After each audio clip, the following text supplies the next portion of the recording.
Corona virus का खतरा होगा कम जब हाथों को बार बार धोएंगे हम। साथियों, जब आपके हाथ गंदे हों, खांसने और छींकने के बाद, किसी भी सतह या वस्तु को छूने के बाद, शौचालय के इस्तेमाल के बाद, खाना बनाने, परोसने, खाने से पहले और खाना खाने के बाद अपने हाथों को 20 सेकंड तक साबुन और पानी से अच्छी तरह धोएं। पानी को बर्बाद ना करें। हाथों को साबुन से मलते समय पानी का नल बंद रखें। हाथ धोते समय आप हाथ धोने के चरणों का पालन करें। पहले हथेली से हथेली, फिर हथेलियों के पीछे, अंगुलियों के बीच में, अंगुलियों के पीछे, अंगूठे के तले पर और आखिर में अंगुली के नाखूनों को अच्छी तरह धोएं। यदि किसी को खांसी, बुखार या सांस लेने में तकलीफ जैसे लक्षण हैं या अधिक जानकारी चाहिए तो अपने नजदीकी सरकारी अस्पताल या सरकार के टोल फ्री नंबर 104 या 1075 पर संपर्क करें। बिहार सरकार और यूनिसेफ द्वारा जनहित में जारी।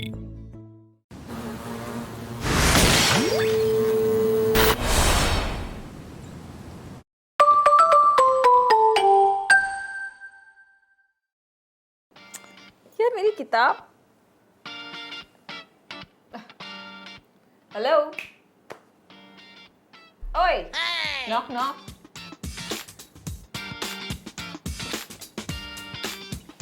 कब से हेलो हेलो कर रही हो? ओह सॉरी, मैं किताब में थोड़ा सा इतना घुस गए अंदर। ऐसा क्या है किताब में? मतलब बहुत ही अमेजिंग किताब है। कैसे कैसे लोग हुआ करते थे, क्या क्या साहस किया करते थे, कहाँ कहाँ पहुंचा करते थे, कहाँ कहाँ जाया करते थे। आजकल ऐसे लोग क्यों नहीं होते? कहाँ गए? कितने बजे आएंगे?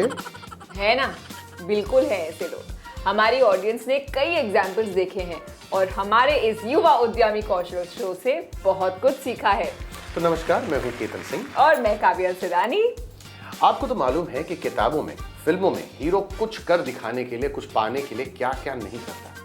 पहाड़ की चोटी तक चढ़ जाता है, दुनिया के कोने कोने तक चला जाता है। जाता है कि नहीं? इंग्लिश में इसे कहते हैं लास्ट माइल तक जाना। तो बिजनेस करते वक्त क्या लास्ट माइल तक जाना अक्लमंदी का काम है? क्या दुनिया के आखिरी गांव में रहने वाले ग्राहकों तक ऐसी हीरोगिरी करके पहुंचना पड़ेगा?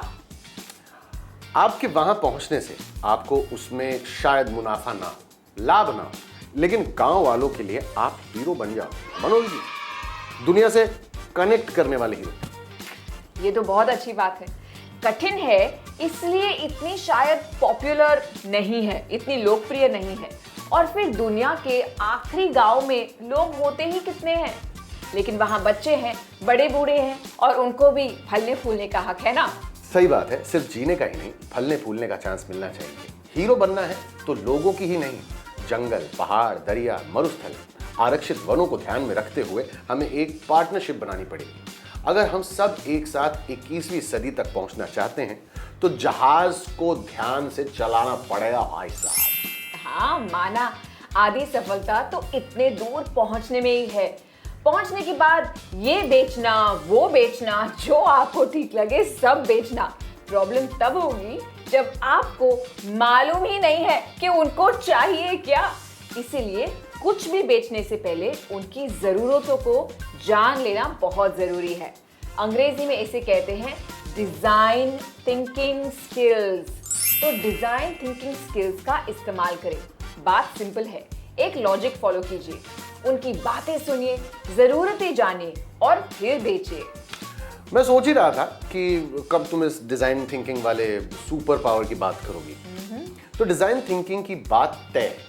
पहले उनकी जरूरतों को जानो, उनके क्या प्रॉब्लम है समझो, फिर उन प्रॉब्लम्स को सुलझाने में हेल्प करो और हीरो बन जाओ। ज्यादातर बिजनेस करने वाले, धंधा करने वाले अपनी ही धुन में रहते हैं। सोच बदलना, बिजनेस अलग तरीके से करना उनको मुश्किल लगता है। इसमें ग्राहकों को क्या चाहिए ये भूल जाते हैं।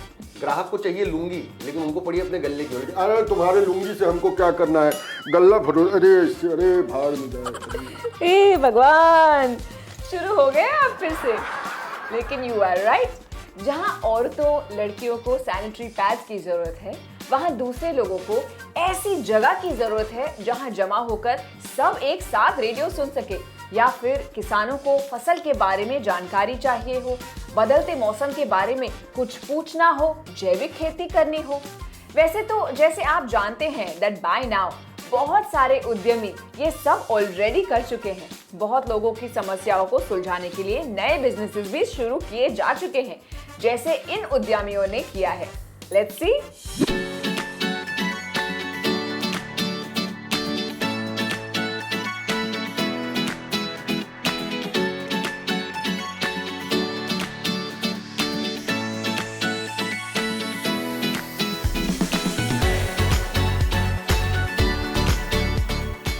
जब मैं क्लास 9th में पढ़ती थी तब मेरी शादी हो गई।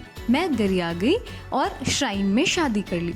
एक बाइक में कई तरह के काम होते हैं, जैसे कि सर्विसिंग करना, क्लच की वायरिंग, चेन सॉकेट को ठीक करना, क्लच प्लेट लगाना, पिस्टन वॉल्व लगाना, लाइट पर काम करने जैसे कई काम होते हैं। वह सारे काम मैं करती हूँ और यह मुझे काफी पसंद है। यह थोड़ा मुश्किल काम है जो दूसरी औरत नहीं कर सकती हैं, तो मुझे यह करना बेहद पसंद है। मुझे ऐसा लगता है कि कार्य क्षेत्र में एक लड़का और एक लड़की में कोई अंतर नहीं है। आदमी थोड़े ज्यादा मजबूत होते हैं और औरतों से, लेकिन कुछ समय काम करने के बाद मुझे समझ आया कि मैं भी वह सब कर सकती हूँ जो एक आदमी कर सकता है, और जो लड़कियाँ मैकेनिक का काम सीखना चाहती हैं वे उन्हें आसानी से कर सकती हैं।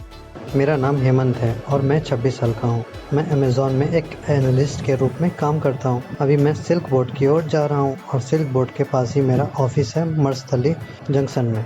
कम से कम 2 घंटे मुझे लग जाते हैं अपने ऑफिस पर पहुँचने में। पहली चीज़ जो मैं बदलना चाहता हूँ वह है यातायात के साधन को। कनेक्टिविटी सबसे बड़ी समस्या है हम सबके लिए।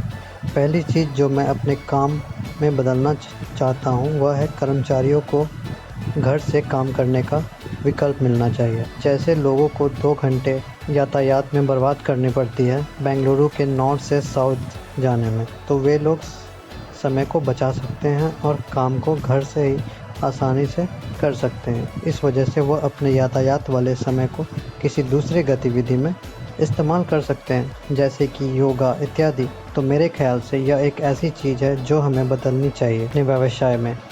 मैं अपने युवाओं को एक छोटा सा मैसेज देना चाहूँगा कि अगर वह अकेले कहीं जा रहे हैं तो ज़्यादा से ज़्यादा सार्वजनिक वाहन का इस्तेमाल करें, न कि निजी वाहन का, ताकि हम लोग बेंगलुरु सिटी के जनसंख्या में बदलाव ला सकें और बेंगलुरु को फिर से एक गार्डन सिटी बना सकें।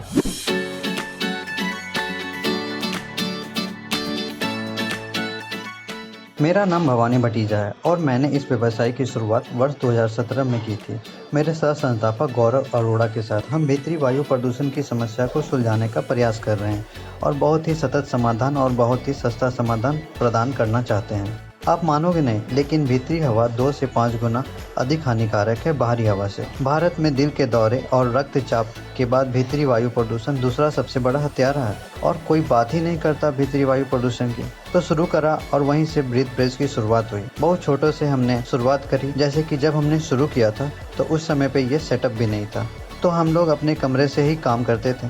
कुछ अगर आपको नया बनाना है, अगर आपको शोध करनी है, तो बदकिस्मती से हमारे यहाँ पर ऐसा कुछ परिवेश नहीं है। सरकार अपना काम कर रही है, जो छोटा मोटा स्टार्टअप को वह सहयोग कर रहे हैं, लेकिन स्टार्टअप्स का इतना माहौल नहीं है, खासकर विनिर्माण को लेकर।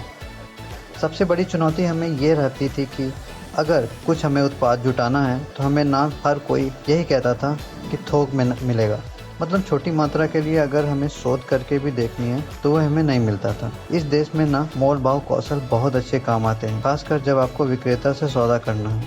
जो काम आप कर रहे हो अगर उसके बारे में आपको ज्ञान है, चाहे किताबी ज्ञान क्यों ना हो, लेकिन लोगों से मिलते रहो जो पहले से ही इस उद्योग में मौजूद हैं, उनसे जाके मार्गदर्शन लेते रहो। अगर उनसे मार्गदर्शन आप लेते रहोगे ना, तो मतलब कोई आपकी ऐसी कोई तनाव लेने वाली बात नहीं है। वाह, क्या ज़बरदस्त लोग हैं ये। कुछ अलग करने की थी इनकी चाह, इन्होंने बनाई अपनी अलग राह। वाह शायर, वाह वाह शायर, वाह। काफिया जो मैं मिलाता हूँ। और अगर आप सितारों के नीचे सिनेमा घर बनाना चाहते हैं या फिर पंछियों के छोटे छोटे घोंसले भी बना के लगवाना चाहते हैं तो क्यों नहीं, बिजनेस करने की क्षमता हो तो कुछ चीजें जरूरतें पूरी करने के लिए होती हैं और कुछ दिल को खुश करने के लिए। एक परफेक्ट बैलेंस, जरूरतें और चाहतें। डिजाइन थिंकिंग स्किल्स के साथ और एक बात है, दुनिया के सबसे कोने वाले गांव तक ये सब पहुंचाओगे कैसे? क्यों, सोच में पड़ गए ना? वो तो है, कौन मदद करेगा आपकी? इतनी सारी चीजें लेकर आपके गांव तक जाएगा कौन? जब आप सब कुछ बेच देंगे, आपको वापस भी तो लाना है, और प्रकृति को नष्ट किए बिना पर्यावरण को ध्यान में रखते हुए। इसको कहते हैं सस्टेनेबिलिटी, मतलब सतत विकास। वहां पहुंचे तो क्लीन एनर्जी के साथ, अक्षय ऊर्जा के इस्तेमाल के साथ, जिससे पर्यावरण को हम दूषित ना करें।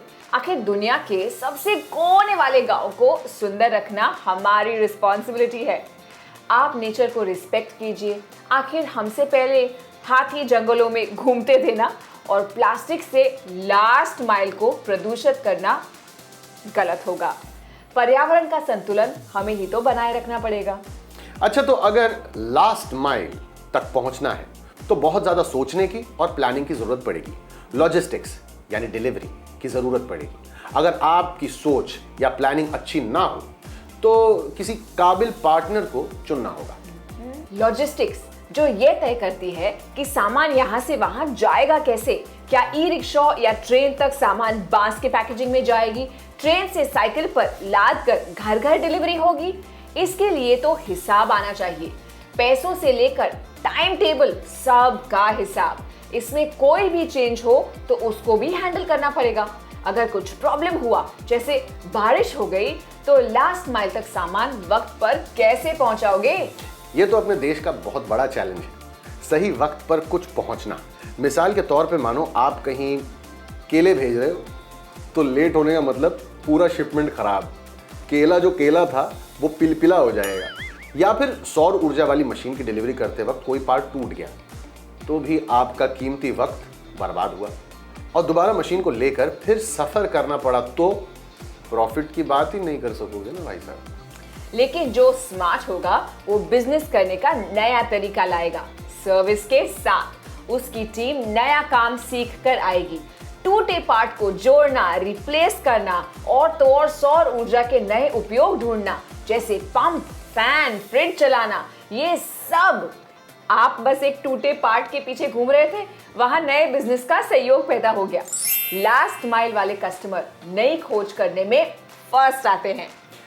बिजनेस की ये सारी नई खोज आप नई जगहों पर ले जाएं, एक गांव से दूसरे गांव तक, और फिर हर जगह आपकी लॉजिस्टिक्स कंपनी और नए उत्पादनों की चर्चा रहेगी। मधुमक्खी की तरह इस फूल से उस फूल पर आप आसानी से बैठ सकोगे। आपके बिजनेस का सब जगह बज़ होगा, क्यों नहीं? सस्टेनेबिलिटी के साथ, मतलब निरंतर विकास होगा। अच्छा, ये बताओ, लॉजिस्टिक्स कंपनी की सबसे बड़ी विशेषता क्या है? विश्वसनीयता। कंपनी पर विश्वास होना जरूरी है। जो काम प्रॉमिस किया है वो वक्त पर करें और सबसे बेस्ट क्वालिटी का काम करें। और अगर देर हो रही हो तो कस्टमर को बता देना कि देर हो रही है। ये तो किसी भी अच्छे बिजनेस की पहचान होती है। इसी कारण जब आपकी कंपनी कुछ नया करती है तो ग्राहक उस पर विश्वास करता है। आज देश के ग्रामीण इलाके को क्या चाहिए? लॉजिस्टिक्स, उत्पादों को वक्त पर पहुंचाना, साफ ऊर्जा और पर्यावरण को नष्ट न करने वाली पैकेजिंग, बस। और क्या? क्या बात। इसके साथ बिजनेस में विविधता हो तो चार चांद लग जाएंगे। अगर आप इतनी दूर जा ही रहे हैं तो आटे दाल के सिवाय अगर बच्चों के लिए किताब, कलम, मोबाइल फोन के चार्जर और किसानों के लिए बीज भी तो पहुंचा सकते हैं ना। ये देश इतना बड़ा है और जरूरतें उससे भी ज्यादा बड़ी हैं। एक से ज्यादा चीज तो करनी पड़ेगी। ये सबके बस की बात नहीं है। आपको बस चौकस रहना होगा और इरादे पक्के रखने होंगे। पैसों का हिसाब, वजन की जानकारी, वक्त और प्रॉब्लम की प्लानिंग तो आप में है ही। थोड़ा आगे की सोचते हैं। आपके पास एक या दो नहीं, हर उपाय के ऑप्शंस होने चाहिए। कोई बदलाव आया तो विचलित ना होते हुए ग्राहक को इन्फॉर्म करके फिर आगे बढ़ने की क्षमता होनी चाहिए। लेकिन ये सब सिखाएगा कौन? हमारे पास इसके लिए एक किताब है। आपने पढ़ी होगी, अब उसकी फिल्म भी देखिए। हमने एक बहुत ही अद्भुत एक्शन वाली पहेली बनाई है जिसमें आपने बिंदुओं को जोड़ना है। लॉजिस्टिक्स को समझने का सबसे बेस्ट तरीका, लेकिन उससे पहले देखिए last mile delivery service company. आइए चलिए देखते हैं। सदैव जब जीवन में चुनौती आती है तो यह हमारे लिए एक मौका होता है कि हम साधारण से हटकर कुछ नया करें और इसका हल निकालें। The last mile delivery service company की कहानी में बिचौलिए सीता देवी जैसे किसानों को अपनी फसल बेचने के लिए मजबूर करते हैं। सीता देवी बेबस होकर अपनी बेटी नम्रता से कहती है, मैं क्या कर सकती हूँ, हमें पैसे की जरूरत है, खेत को बिकने से बचाने के लिए कर्ज चुकाना पड़ेगा। नम्रता अपनी माँ की मदद करना चाहती है, लेकिन वह क्या कर सकती है? आखिरकार मैं सिर्फ एक युवा छात्र हूँ और मेरी पढ़ाई चल रही है। वह एक इंटर्नशिप कर रही है, लेकिन उससे क्या फर्क पड़ेगा? वह एक अखिल महिला संचालित डिलीवरी सेवा और लॉजिस्टिक्स कंपनी के बारे में एक टीवी समाचार रिपोर्ट देखती है और ऐलान करती है, मुझे इससे आइडिया आया है।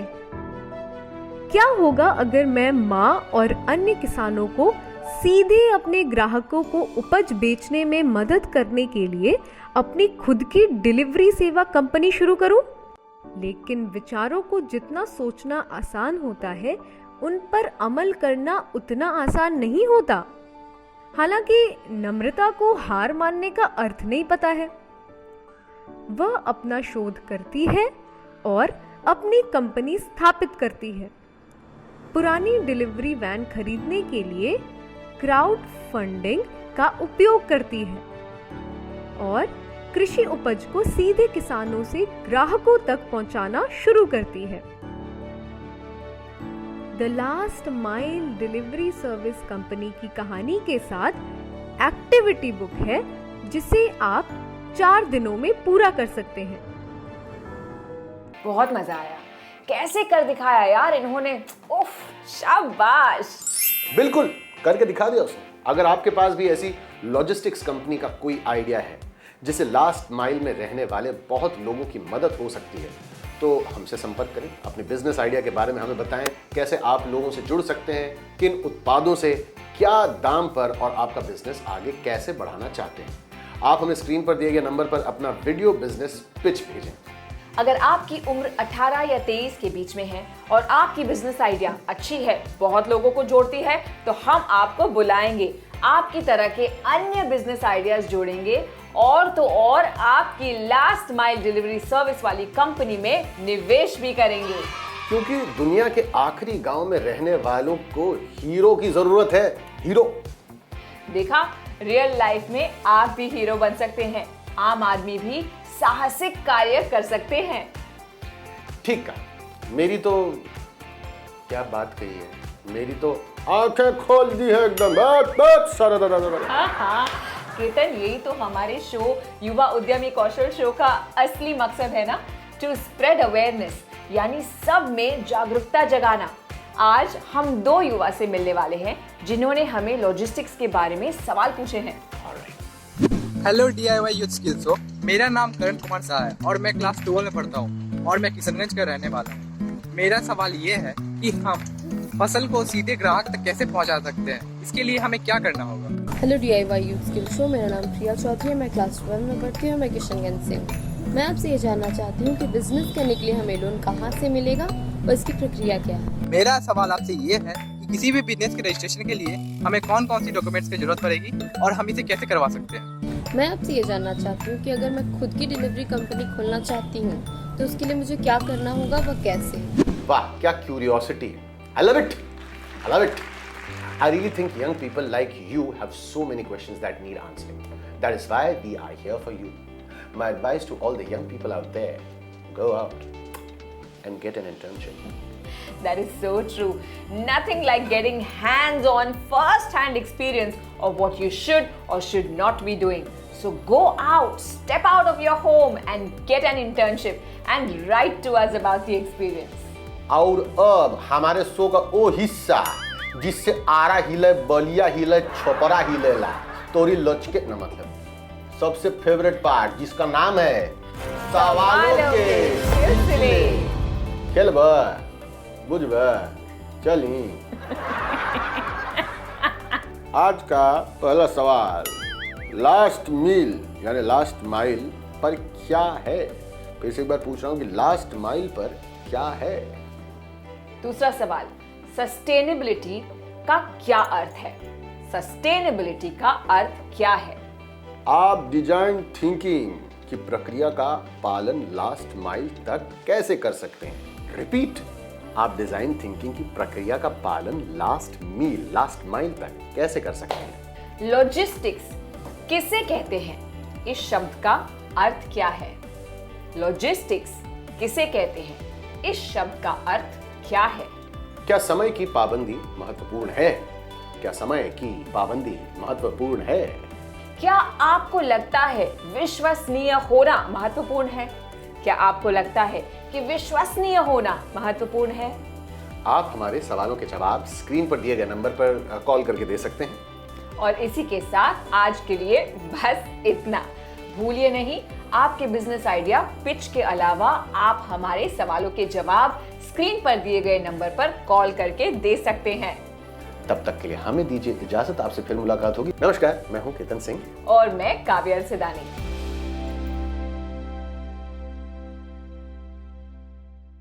डॉक्टर साहब, हेलो डॉक्टर साहब। नमस्ते। सॉरी मैं ना गेम खेलते गाने सुनता हूँ तो मैं थोड़ा मैं गाने सुनता हूँ। अच्छा बताइए भाई, आप डॉक्टर के पास आई हैं, आपको कोई परेशानी होगी? डॉक्टर साहब, मुझे 2 दिन से घुटने में बहुत दर्द है। अरे घुटने में दर्द है इस उम्र में? बताइए। अरे हो मैं थोड़ा सा चेकअप कर लेता हूँ पहले, आपको क्या तकलीफ है ना? थोड़ा आ गया, इसको लगाइए थोड़ा कान में। मैं लगाऊं? लगाइए। हाँ, यहाँ दर्द होता है? यहाँ दर्द, बात नहीं करनी, लंबी सांस लीजिए। देख रही है मैंने स्टेथोस्कोप लगाया हुआ तो। ओह, मैं समझ गया प्रॉब्लम। अकेले गाना सुनने जा रही है, मेरे को भी तो सुनाइए। देखिए मैं समझ गया आपको क्या प्रॉब्लम है। आप क्या करिए पता है? सबसे पहले तो घुटने का दर्द है ना, आप रोज सवेरे च्युइंगम खाया करिए। और च्युइंगम खाया करेंगे ना तो ऐसे ना धीरे धीरे दर्द आपके जबड़े में होना शुरू होगा। जैसे जबड़े का दर्द शुरू हो, आपका इस पे ध्यान ही नहीं जाएगा। ठीक है, तो वो आप करिए। ठीक, थैंक यू। आप आइए तो सही, मैं आपको मैं वापस आ जाऊंगी। मैं वापस आ जाऊंगी। इंजेक्शन तो लगा। नहीं, मुझे इंजेक्शन से डर लगता है। मैं वापस आ जाऊंगी। Thank you.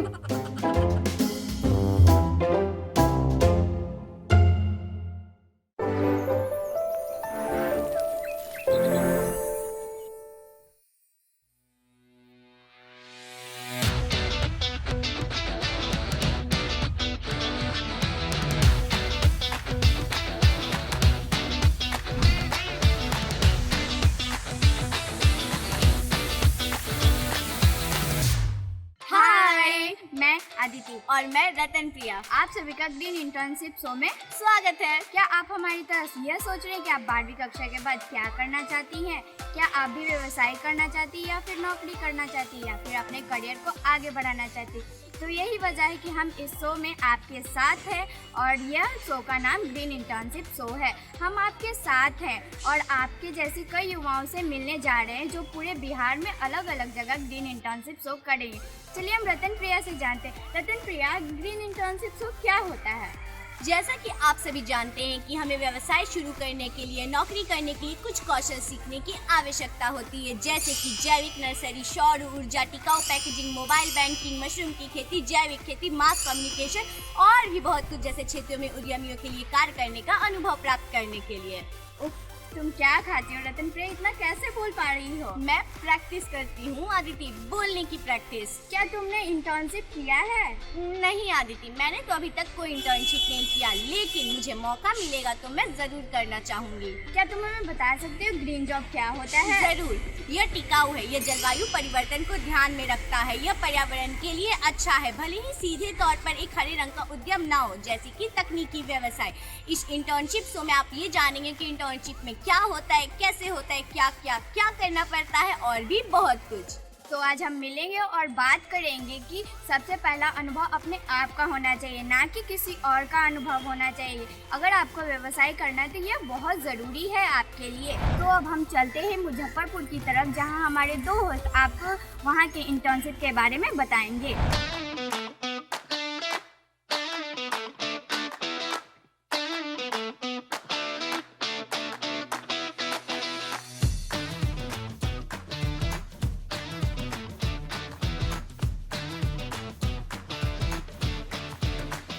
हेलो फ्रेंड्स, मेरा नाम स्वाति है। हेलो फ्रेंड्स, मेरा नाम अपराजिता है। आज हम लोग मुजफ्फरपुर जिले के पुरुषोत्तमपुर गांव में आए हैं और हम मिलेंगे उन बच्चों से जो मधुमक्खी पालन पर अपनी ट्रेनिंग कर रहे हैं। अच्छा अपराजिता, क्या तुम्हें कभी मधुमक्खी ने काटा है? हाँ, एक बार बचपन में काटा था। तो चलो चलते हैं और ट्रेनिंग के बच्चों से कुछ जानकारी प्राप्त करते हैं। चलो।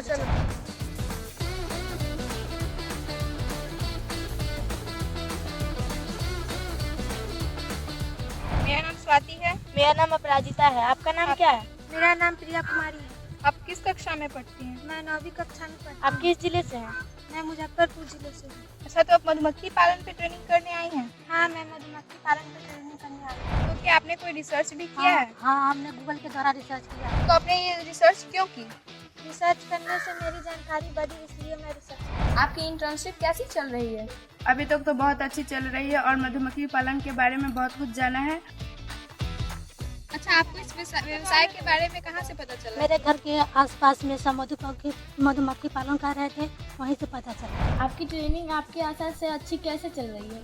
हमारी ट्रेनिंग हमारी आशा से बहुत अच्छी चल रही है तथा इसमें हम बहुत सारे मधुमक्खियों के बारे में बहुत कुछ जाना है और मधुमक्खी के बॉक्स के बारे में भी जाना है और इससे पैसा कमाने में भी लाभ होते हैं और बहुत कुछ भी जाना है।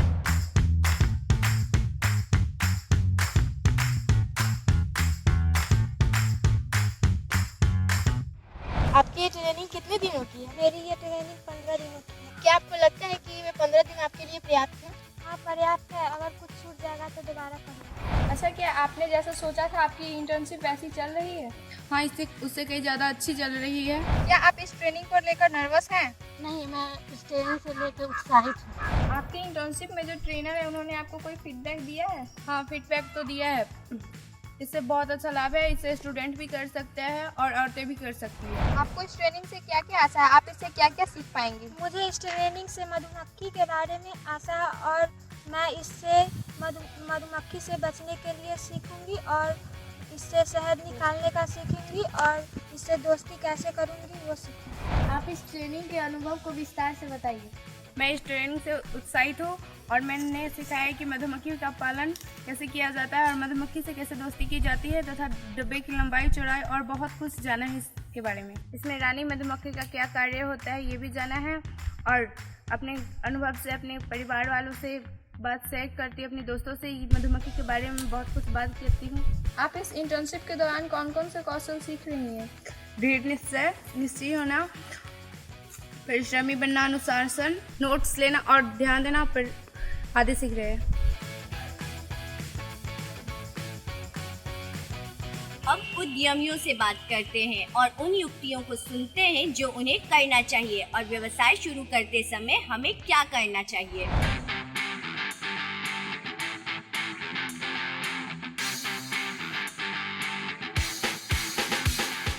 हमारा नाम स्वाति है। मेरा नाम अपराजिता कुमारी है। आपका नाम क्या है? मदन कुमार। आप किस जिले से हैं? मुजफ्फरपुर जिले से। आप क्या करते हैं? मधुमक्खी पालन करते हैं।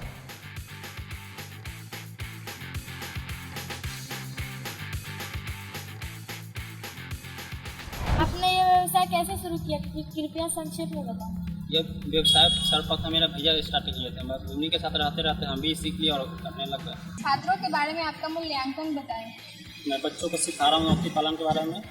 यह मधुमक्खी स्टूडेंट भी कर सकता है और इससे मुनाफा भी अच्छा से कमा सकता है। क्या आप अलग अलग बच्चों के अलग अलग कौशल के बारे में बता सकते हैं? हाँ, अलग अलग बच्चा सबसे अलग अलग दिमाग विकसित होता है कि कोई ज़्यादा जानकारी प्राप्त कर लेता है, थोड़ा कोई कम करता है, कोई दूसरे भाग में ज़्यादा दिमाग लगाता है, कोई इस भाग में ज़्यादा दिमाग लगाता है, इससे अच्छा से हो जाता है।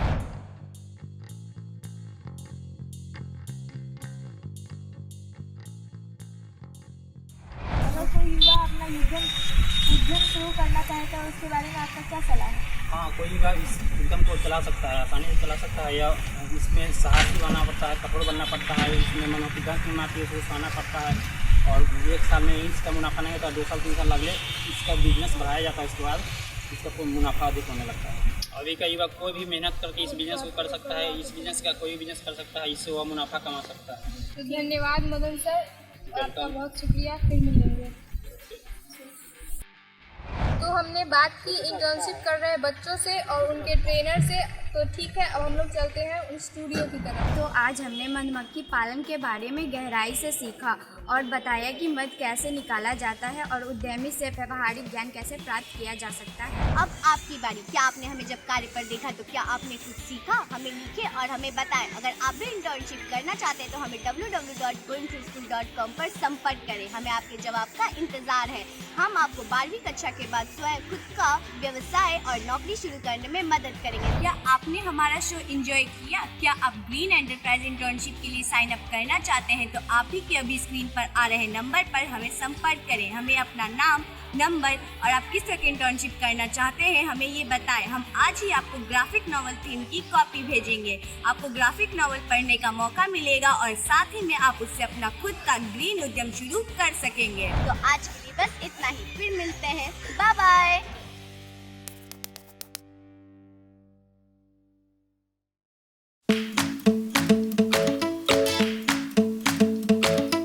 नमस्कार, मैं हूं आस्था और बहुत बहुत स्वागत करती हूं आप सभी का हमारे शो में जिसका नाम है युवा महिला उद्यमी बने। कोई भी बिजनेस उतना ही सक्सेसफुल होता है जितनी उसकी मार्केटिंग। बिजनेस बिना मार्केटिंग समझिए मछली बिन पानी। आज की युवा नारी मार्केटिंग में सक्षम बन के ही एक सक्सेसफुल ग्रीन एंटरप्रेन्योर बन सकती है और इसीलिए आज हमारे साथ है मार्केटिंग और कम्युनिकेशन की महारथी ऑरेकल में काम करने वाली सिमी जोशी। आइए उनका स्वागत करते हैं। नमस्ते, thank you so much ma'am for joining in. तो यहाँ पे सबसे पहला सवाल सिमी जी मेरा आपसे ये है कि आप Oracle for startups as marketing and events lead के तौर पे काम करती हैं। आप हमें अपनी जर्नी के बारे में थोड़ा सा कुछ बताइए। बिल्कुल, ऑरेकल फॉर स्टार्टअप्स ये ऑरेकल कॉर्पोरेशन का एक प्रोग्राम है। हम लोग इसमें स्टार्टअप्स के साथ काम करते हैं और ऑरेकल फॉर स्टार्टअप्स प्रोग्राम का मैं रिप्रेजेंटेटिव बन के जगह जगह जाती हूँ, अपने प्रोग्राम के बारे में बताती हूँ, जैसे कि आज मैं आप सब लोगों के साथ बात कर रही हूँ। यहाँ पे एक चीज और मैं पूछना चाहूंगी कि लोग अपना बिजनेस तो शुरू कर लेते हैं लेकिन वो मार्केटिंग और कम्युनिकेशन की इंपॉर्टेंस नहीं समझते और क्योंकि आप इस फील्ड में हैं तो शायद आपसे अच्छा हमें कौन बता पाएगा कि मार्केटिंग और कम्युनिकेशन कितनी जरूरी है बिजनेस के लिए। बिल्कुल, मार्केटिंग बहुत ही महत्वपूर्ण है क्योंकि इससे स्टार्टअप्स जो है दर्शकों के सामने अपना प्रोडक्ट रखते हैं और उन दर्शकों से अपना रिश्ता बनाते हैं। यह ग्राहकों को आपके वेबसाइट के बारे में जानकारी देता है जो कि ग्राहक शायद आपके बारे में ना जानते हों। सोशल मीडिया इस तरह से एक अच्छा प्लेटफॉर्म है मार्केटिंग के लिए और कम्युनिकेशन जो आपने पूछा वो तो भी बहुत ज़रूरी है। एक एंटरप्रेन्योर होने के लिए सबसे अच्छा एक वो है कि आपको कम्युनिकेटर होना पड़ेगा। जी। तो यहाँ पे एक और मेरा बहुत ही बेसिक सा क्वेश्चन है आपसे कि जब कोई अपना नया बिजनेस शुरू करता है या कोई एक स्टार्टअप शुरू करता है तो उसका सही तरीके से मार्केटिंग और प्रमोशन कैसे किया जाए, कैसे ढूंढा जाए कि अच्छा ये मार्केटिंग है जो मुझे करनी है अपने बिजनेस के लिए। अच्छा, सबसे पहला है कि आप अपना टारगेट मार्केट या अपना बाजार पहचानें। इससे पहले आप कुछ भी काम शुरू करें आपको यह तय करना है कि आपका प्रोडक्ट या आप जो सेवाएं बेच रहे हैं वो किसको बेच रहे हैं। उदाहरण के लिए मान लीजिए कि आप कपड़े बेच रहे हैं, अब क्या ये आप सभी उम्र के पुरुषों को, स्त्रियों को और बच्चों को बेच रहे हैं या ये सिर्फ एक कैटेगरी के लोगों के लिए जा रहा है। तो आपको सिर्फ उन्हीं लोगों को, अपने टारगेट ऑडियंस को ही टारगेट करना है। अब विज्ञापन सिर्फ उन्हीं लोगों को बनाना है। आप अपनी मार्केटिंग के लिए क्या करें, आप लोगों से इंटरव्यू करें, आप लोगों को अपना प्रोडक्ट जो है ट्राई करने को दें, आप लोगों को बताएं कि भी आप अपने कॉम्पिटिटर से, प्रतिद्वंदियों से कैसे बेहतर हैं। सबसे पहले शुरुआत करें अपनी वेबसाइट बनाकर। सबसे अधिक से अधिक सोशल मीडिया चैनल्स में अपना प्रोफाइल बनाएं। सोशल मीडिया चैनल्स जैसे कि Facebook, Instagram, Twitter, Snapchat, YouTube. और आप सोशल मीडिया चैनल्स में ना विज्ञापनों में भी थोड़ा पैसा खर्च कर सकते हैं अपनी मार्केटिंग के लिए। फिलहाल के लिए सिमी जी, यहाँ पे बिहार से एक युवा महिला है जो कि जुड़ी है हमारे साथ, जिनका आपसे एक सवाल है। मैं यह सवाल करना चाहती हूँ कि एक स्टार्टअप से होने वाली सबसे कॉमन गलती क्या है? सबसे ज्यादा जो रीजन है स्टार्टअप कंपनीज के असफल होने का, वह है कि वो जो पेशकश कर रहे हैं बाजार में उसकी आवश्यकता नहीं है। इसको हम इंग्लिश में बोलते हैं मार्केट फिट, कि वो जो प्रोडक्ट बना रहे हैं उसकी मार्केटिंग में ज़रूरत है या नहीं। और दूसरा उतना ही इम्पोर्टेंट है, इनफ मनी नहीं है, पैसा कम हो गया, पैसा खत्म हो गया, नॉट इनफ मनी। तो यह पता लगाना बहुत आवश्यक है कि आपके व्यवसाय के लिए आपको कितने पैसे की आवश्यकता है, ना कि सिर्फ व्यवसाय स्टार्ट करने में, बल्कि उसको सेटल होने में। एक व्यवसाय को सेटल होने में 1 या 2 साल लग जाते हैं। तो यहाँ पे समी जी, जाते जाते एक सवाल और मैं आपसे पूछना चाहूंगी कि हमारे भारत में, हमारे देश में ऐसी बहुत सी युवा महिलाएं हैं जो कि अपना खुद का काम शुरू करना चाहती हैं, अपना बिजनेस शुरू करना चाहती हैं, ग्रीन एंटरप्रेन्योर बनना चाहती हैं। तो ऐसे में उन यंग लड़कियों को आप क्या टिप्स देना चाहेंगे? देखिए, सबसे पहले तो मैं बोलना चाहूंगी कि अपना जो भी व्यापार चलाना चाह रहे हैं उसके बारे में बिल्कुल डिटेल में आप जानकारी लें। आप ऐसे लोगों को चुनें जिन्होंने वो काम पहले से कर रखा है। वो आपको एक प्रॉपर डायरेक्शन देंगे, प्रॉपर गाइडेंस देंगे, जो कि आपके लिए बहुत अच्छा होगा। गवर्नमेंट ऑफ इंडिया के बहुत सारे आजकल डिफरेंट ऑर्गेनाइजेशंस हैं और प्रोग्राम्स हैं जो कि यंग एंटरप्रेन्योर्स को हेल्प करते हैं। आई एम श्योर कि जो भी हमने अभी चीजें डिस्कस करी, जितनी भी आपने टिप्स दी अपने एक्सपीरियंस के साथ आते हुए, और जो भी हमारे दर्शक इस टाइम पे देख रहे हैं, बहुत यूजफुल होंगी इनके लिए जब आप अपना एंटरप्राइज शुरू करने वाले होंगे या कर चुके होंगे और वो इनिशियल स्टेजेस में होगा। Thank you so much for joining, it was a pleasure to have you. Thank you आपको।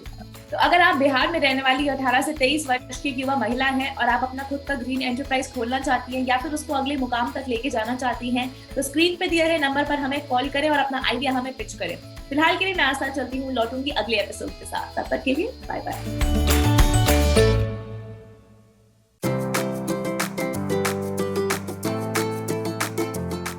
नमस्कार, मैं हूं आस्था और बहुत बहुत स्वागत करती हूं आपका हमारे शो में, जिसका नाम है युवा महिला उद्यमी बने। वैसे कहा जाता है कि मीडिया हमारे समाज का आईना है, इसलिए हर महिला, हर लड़की के लिए बहुत जरूरी है कि अगर उसको अपनी आवाज, अपनी सोच और अपना दृष्टिकोण संसार तक पहुंचाना है तो वो मीडिया में कदम जरूर रखे। तो अब जो हमारे साथ मेहमान जुड़ने वाली हैं, उन्होंने वो किया जो कि अक्सर जर्नलिस्ट करने से घबराते हैं। उन्होंने मेन स्ट्रीम जर्नलिज्म छोड़ के आईटी और टेक्नोलॉजी रिपोर्टिंग में अपना नाम बनाया। इंडियन एक्सप्रेस और CNN जैसे चैनल्स के साथ भी वो काम कर चुकी हैं और आज हमारे साथ जुड़ने वाली हैं। तो आइए यहाँ पे स्वागत करते हैं गैरिका मित्रा जी का। गैरिका जी, बहुत बहुत स्वागत है आपका हमारे शो में। शुक्रिया, thank you so much for joining in. मेरा पहला सवाल है यहाँ पे आपसे गैरिका जी, के एक महिला पत्रकार होना बहुत ही ज्यादा चैलेंजिंग हो सकता है। When you are a female, लड़की होके जर्नलिज्म जैसी लाइन में रहना, I think that can lead to a lot of problems and it is very challenging. उसके बारे में आप कुछ बता सकते हैं हमें? पहली बात तो ये भूलना है कि मैं लड़की हूँ। सबसे पहले मुझे सोचना है कि मैं इंसान हूँ, मुझे जर्नलिज्म करना है, मुझे सबको मुझे न्यूज़ देना है। उसके बाद आता है कंपैरिजन की नारी और पुरुष का। आप अगर जब उस तरीके से आप देखोगे तो आप मतलब ग्रेजुअली देखोगे कि आपके दिमाग में ये सवाल, ये डिस्क्रिमिनेशन आएगा नहीं। तो ये चैलेंजिंग कुछ मतलब चुनौती कुछ ज़्यादा नहीं है, पर सबसे पहले आपको अपना कदम आगे बढ़ाना चाहिए। एक और मैं आपसे यहाँ पे सवाल पूछना चाहूंगी कि जर्नलिज्म जो है वो बहुत ही एक नई फील्ड है जो कि बहुत ज्यादा ग्रो कर रही है इस टाइम पे। तो क्या क्वालिटीज होनी चाहिए एक इंसान के अंदर, एक फिलहाल के लिए युवा महिलाओं के अंदर, कि वो जर्नलिज्म जैसी फील्ड को ऑप्ट कर सके? ऐसे क्या गुण होने चाहिए? सबसे पहले न्यूज़पेपर्स पढ़ना चाहिए। अभी आजकल तो सब कुछ ऑनलाइन हो गया है, जैसे मैं भी खुद ऑनलाइन मीडिया से जुड़े थे, तो आपको पढ़ना चाहिए सबसे पहले, मोस्ट इम्पॉर्टेंटली। सेकेंडली, आपको क्यूरियोसिटी, जैसे हम लोग बोलते हैं ना कि क्या हो रहा है हमारे आसपास, क्या हो रहा है। जैसे अभी मैं बता सकती हूँ कि फार्मर्स बिल के ऊपर बहुत ज़्यादा बातें हो रही हैं। उसके ऊपर से आप बोल सकते हैं कि वैक्सीन का प्रॉब्लम है, मतलब वैक्सीन कब आएगा, कौन सी स्टेट्स में सबसे ज़्यादा कौन से किन किन को दिया जाएगा वैक्सीन सबसे पहले, कौन कौन सी कंपनियां हैं इसमें युक्त, तो सब कुछ आपको जैसे है ना ऐसे फिंगर टिप्स में रखना चाहिए। तो क्यूरियोसिटी बहुत ज़्यादा इम्पोर्टेंट होता है। एक और मेरा यहाँ पे आपसे सवाल है गरिका जी कि मेन स्ट्रीम जर्नलिज्म आपने छोड़ दी और वो छोड़ के आप एक ऐसी जर्नलिज्म फील्ड में आई जो कि बहुत सारे लोग ऑप्ट नहीं करते, तो ऐसा आपकी क्या सोच थी, क्या थॉट प्रोसेस था, ऐसा आपने क्यों किया, इसके पीछे क्या रीजन है? मैं कहना चाहूँगी कि मेरे जितने भी सारे कॉलीग्स हैं उसमें आप जेंडर रेशियो देखोगे तो काइंड ऑफ अराउंड 50-50 नहीं है, थोड़ा कम है पर बहुत ज़्यादा है, पर और भी होना चाहिए इसको जैसे मैंने शुरुआत में आपसे कहा आस्था कि एक एगैलिटेरियनिज्म जैसी इक्वालिटी, समानता होना चाहिए। गरिका जी, यहाँ पे एक युवा महिला है हमारे साथ जो आपके साथ जुड़ना चाहती हैं और आपसे एक सवाल पूछना चाहती हैं। हाय, मैं जीनत परवीन, मेरी उम्र 17 वर्ष है। मेरा आपसे एक सवाल है। मैं पत्रकारिता में वर्किंग आवर्स बहुत लंबे होते हैं, हम अपने परिवार के साथ काम कैसे मैनेज करें? ये जर्नलिज्म के आप छोड़ के भी कोई भी और पेशा को आप देखोगे तो वर्किंग आवर्स, आप रिसर्च में जाओगे, नासा में जो लोग काम करते हैं, हमारे इसरो में जो लोग काम करते हैं, उनका भी काफ़ी लंबा वर्किंग आवर्स होता है। और सबसे ज़्यादा इम्पॉर्टेंट चीज़ जो होती है वो है टाइम मैनेजमेंट। अगर आप घर लेट से लौट रहे हो तो आपको फिर सुबह जल्दी उठ के आपको घर का काम करना चाहिए ताकि घर वाले भी परेशान ना हो कि हाँ आप काम पे ज़्यादा फोकस करते हो, घर पे नहीं करते हो। तो बहुत बहुत शुक्रिया गरिका जी आपका। जाते जाते आपसे बस मैं एक सवाल और करना चाहूँगी कि बहुत सी लड़कियाँ हैं, जैसे कि मैंने पहले भी बताया कि जर्नलिज्म बहुत ही एक अपकमिंग फील्ड है, बहुत बढ़ रही है ये, तो सिर्फ अर्बन पार्ट्स की नहीं, रूरल एरियाज की भी बहुत सारी लड़कियाँ हैं जो कि जर्नलिज्म की फील्ड में जाना चाहती हैं, तो उनके लिए आप क्या टिप्स देना चाहेंगी, आप क्या ऐसी बातें बताना चाहेंगी जिससे कि वो ऑन पॉइंट अपना जर्नलिज्म रख सके और आपसे कुछ सीख सके? यंग विमेन रूरल एरिया से हमारे गांव से विमेन आना चाहती है, इस प्रोफेशन के साथ युक्त होना चाहती है, तो पहली बात तो बहुत अच्छी बात है, करना चाहिए। सेकेंडली जो कुछ देर पहले बोल रही थी कि जुनून, जो अपना पैशन होता है उसको कभी खोना नहीं चाहिए। आप न्यूज़ रूम में जाओगे, आपको समझ आ जाएगा, आप 4 लोगों को देखोगे बाजू में, आपको समझ आ जाएगा कि हाँ मुझे ये ऐसा रिपोर्टिंग करना है। सबसे पहले आपको खुद का जुनून रखना चाहिए, तो आप कोई भी जंग जीत सकते हो। ऐसा कुछ फर्क नहीं पड़ता आप कहाँ से हो, शहर से हो, यूएस से हो, ऑस्ट्रेलिया से हो, आपका अगर पैशन है, आपको अगर जाना है कहीं पे, आप पहुँचोगे, आपको यूनिवर्स आपको सहायता करेगी। तो अगर आप बिहार में रहने वाली 18 से 23 वर्ष की युवा लड़की हैं जो कि गरिका जी की तरह जर्नलिस्ट बनना चाहती हैं, या फिर अगर आपके पास है कोई ग्रीन आइडिया, तो स्क्रीन पे दिए गए नंबर पर हमें कॉल करें और अपना आइडिया हमें पिच करें और हम यहाँ पे हैं आपकी मदद के लिए। फिलहाल के लिए मैं आस्था चलती हूँ, जल्दी ही लौटूंगी अगले एपिसोड के साथ। तब तक के लिए बाय बाय।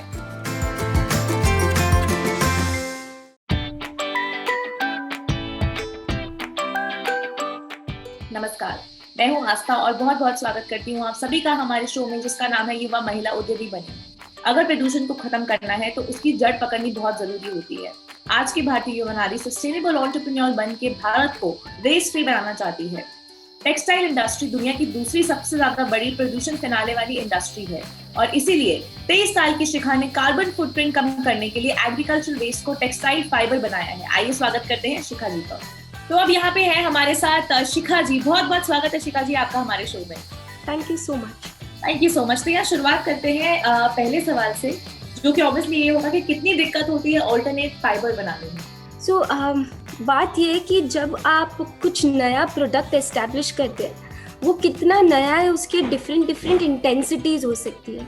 इस केस के अंदर ना ही सिर्फ फाइबर का सोर्स डिफरेंट है बट मार्केट भी डिफरेंट है, प्रोसेस भी डिफरेंट है। एक बात जो आपको जान लेनी चाहिए वो है कि इट विल टेक टाइम, उसमें वक्त लगेगा। तो अगर आप में वो पेशेंस है तो वो हो जाएगा, but if you start getting impatient तो शायद बहुत डिफिकल्ट हो सकता है, पर पेशेंस के साथ it is much possible to kind of manage all the 3 innovations in right. अगला सवाल मेरा आपसे शिखा जी ये है कि ये आइडिया बहुत यूनिक है, ये आइडिया आपको कहाँ से आया? कोई एक ऐसा इंस्टेंस नहीं है जिसमें ये आइडिया फुल फॉर्म्ड था। कुछ बहुत सारे इंसिडेंट्स हैं जो कनेक्ट हो गए। आई थिंक मैं कुछ 10 साल की थी जब मैं अपनी पापा की फैक्ट्री पे गई थी और वो वेस्ट जो ऑटोमोबाइल वेस्ट होता है, बैटरी वेस्ट होता है, उसको फिर से मेटल में कन्वर्ट करते थे। तो वो पहला मेरा एक इंस्टेंस था जब मैंने रिसाइकलिंग, पॉल्यूशंस, मैन्युफैक्चरिंग को ऑब्जर्व किया।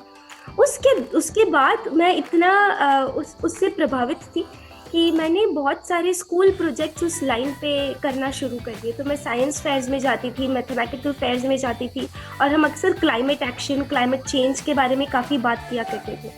तो उस प्रोसेस के वक्त I got really sensitive towards climate action. तो पहले रिसाइकलिंग जाना, फिर क्लाइमेट एक्शन के प्रति बहुत अटैचमेंट हो गया कि नहीं, this is something which is totally a huge problem that human civilization faces, और ये सॉल्व करना बहुत ही ज़रूरी है।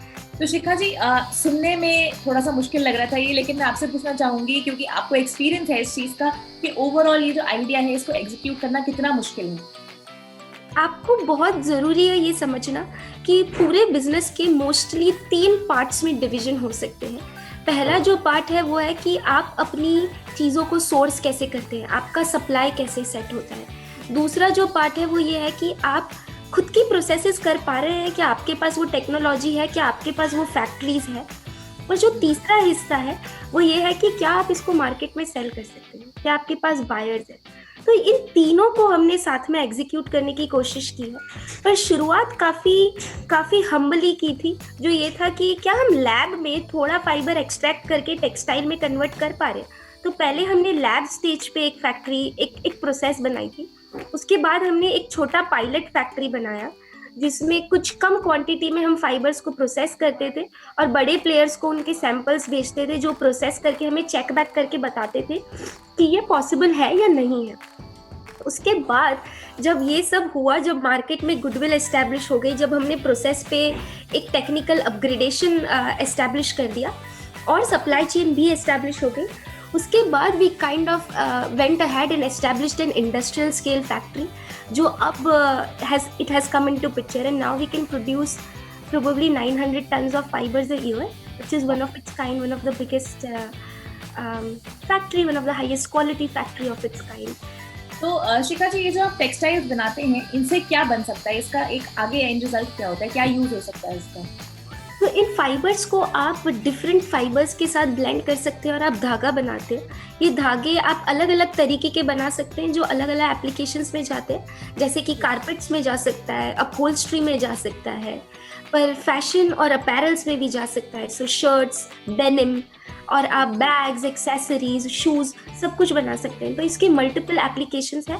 तो शिखा जी, यहाँ पे बिहार से एक युवा महिला है जो कि जुड़ी हैं हमारे साथ इस शो में, और उनका आपसे एक सवाल है। हेलो मैम, मेरा नाम स्वीटी मिश्रा है, मैं क्लास 10th में पढ़ती हूँ, मेरा एज 17 है, और मेरा एक क्वेश्चन है कि आपको इन अल्टरनेटिव टेक्सटाइल बेचने में कोई दिक्कत आई? आपने अपना परफेक्ट ग्राहक कैसे ढूंढा?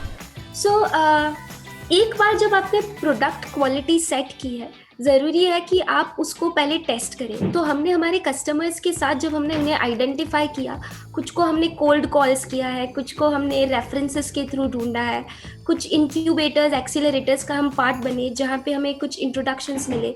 तो काफ़ी डिफरेंट तरीके थे। वेबसाइट से नंबर ढूंढ के भी हमने बहुत बार उन्हें रीच आउट करने की कोशिश की है। तो शुरू में you have to rely on those mechanisms, but जब आप एक बार अपने कस्टमर से मिल रहे हैं, बहुत ज़रूरी है इन बिजनेसेस लाइक आर्स कि आप थरली उनकी रिसर्च करें, दोनों कंपनी पे भी और जिस इंसान से आप बात कर रहे हैं उस पे भी, और उस रिसर्च पे बिल्ड करते हुए ये समझे कि उन्हें क्या चाहिए, वो क्या ढूंढने की कोशिश कर रहे हैं, और फिर अपने सॉल्यूशंस के थ्रू उन्हें प्लग इन करने की कोशिश करें। तो अगर आप बिहार में रहने वाली 18 से 23 वर्ष की एक युवा लड़की हैं और शिखा जी की तरह अपना जीरो वेस्ट ग्रीन एंटरप्राइज शुरू करना चाहती हैं, तो स्क्रीन पर दिए गए नंबर पर हमें अभी कॉल करें और अपना आइडिया हमें पिच करें। हम यहाँ पे हैं आपकी मदद के लिए। फिलहाल के लिए मैं आस्था चलती हूँ, मुलाकात होगी आपसे अगले एपिसोड में। तब तक के लिए बाय बाय। नमस्कार। हमारा देश और पूरा विश्व आज कोविड-19 की चुनौती का सामना कर रहा है। कोविड-19 अभी खत्म नहीं हुआ है, ऐसे में हमारा फर्ज है कि हम सतर्क रहें। इसलिए जब तक दवाई नहीं तब तक कोई ढिलाई नहीं। कोरोना से बचाव के लिए जरूरी है नियमित रूप से हाथ धोना, मास्क पहनना और आपस में उचित दूरी बनाए रखना। याद रखिए, 2 गज दूरी, मास्क है जरूरी।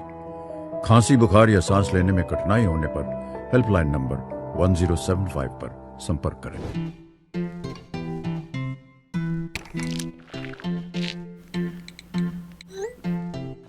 देखो, हाथ बेचारा अपना काम करते करते खुद ही कोरोना वायरस बन रहा है।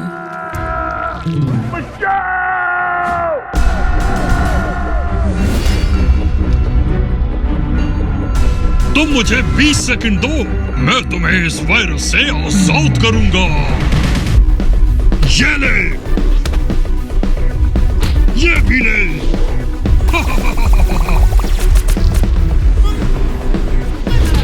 भाग जा, ये कोने कोने में ले, दफा हो जा यहाँ से।